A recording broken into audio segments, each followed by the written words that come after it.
Experts note that the population in Russia is highly indebted, and while some people are barely making ends meet, others are profiting from them. In particular, President Putin's ex-wife Lyudmila Очеретная has made millions of dollars from microcredits. Thus, according to leak from the Federal Tax Service, in 2020, Putin's ex-wife earned almost $60 million in the management company Peril Capital. The firm deals with investments, and in 2022, Очеретная received $640,000 from the Car Money organization.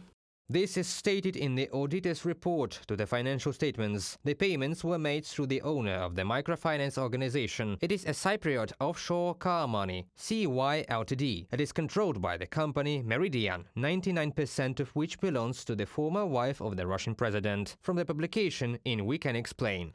Russians are increasingly taking out loans just to live up to their salaries. At the end of the third quarter, the volume of microloans issued reached a historical record at almost 350 billion rubles. Almost 20 million Russians in the third quarter of 2023 took microloans, and the volume of loans issued in October increased by almost 24%, according to Rosstat. Most often, Russians take loans from 10 to 20,000 rubles. Overall, half of bank clients take loans, according to the researchers of the portal Banki.ru. Payday loans are often taken by people whose monthly income does not cover their current needs. The growth of such loans may be an indirect sign of growing problems in the economy. People's incomes are not growing very fast, and often they do not have enough for everyday consumption or to pay other loans. Moneyman study from BBC News Russian service. The level of retail lending is growing by more than 20% a year, while household incomes are increasing by 2% at best, experts say, but it is closer to the worst-case scenario. Hence, like a snowball, there is an increase in the debt burden of the population. As a result, people often take new microloans to close old loans, not for consumption, but for repayment of debts, which appeared due to the fact that incomes did not grow. Andrei Barkhata, financial market expert, in an interview with BBC News Russian service.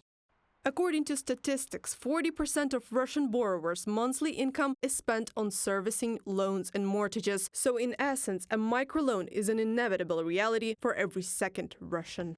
The number of families that have taken 3 or more loans has already increased by at least 2 million this year. This shows that survival is really due to loans. And when you live off your loans, the scheme is simple. You took a loan, and to cover it, you take another loan. But when the central bank raises the lending rate, it turns out that it is more expensive to borrow money. It becomes more difficult to cover the previous loan with a new one.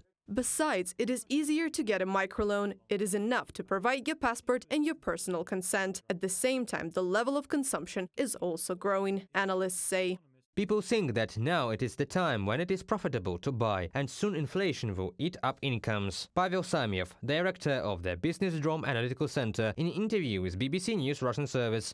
Russians are often unable to pay their debts and loans, and the Kremlin offers insolvent debtors and bankrupts a way out to go to war against Ukraine. After mobilization began, Russia passed a law on debt forgiveness for participants in the so-called special military operation. A loan or mortgage debt can be written off if the mobilized person died or received a Group 1 disability due to injury. Reported by Anastasia Tarnavska, Yulia Hranovska, UATV News.